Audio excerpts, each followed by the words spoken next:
ఇది తెలుసా? రామరావణ యుద్ధం ముగిశాక సీతాదేవిని బాధపెట్టిన రాక్షస స్త్రీలందరినీ హనుమంతుడు చంపేస్తా అనడంతో హనుమంతుని ఆవేశాన్ని గ్రహించిన సీతాదేవి హనుమంతునికి ఒక కథ చెప్పడం మొదలు పెడుతుంది.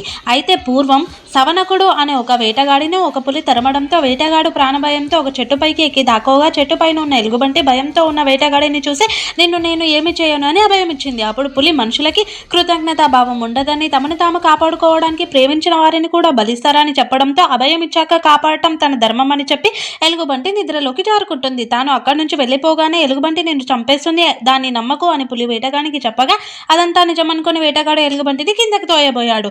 హఠాత్తుగా నిద్రలేచిన ఎలుగుబంటి ఆశ్రయం ఇచ్చిన తనని చంపడం ఎంతవరకు న్యాయమని ప్రశ్నించి అభయం ఇచ్చాను కాబట్టి కాపాడుతాను అని ఎలుగుబంటి చెప్పడంతో పులి అక్కడి నుంచి వెళ్ళిపోయింది. ఇదంతా సీతాదేవి హనుమంతునికి చెప్పింది. ఉపకారికి కూడా అపకారం చేయకూడదని, అదే ఉపకారి లక్షణమని, రాక్షస స్త్రీలను విడిచిపెట్టమని హనుమంతునికి చెప్పింది.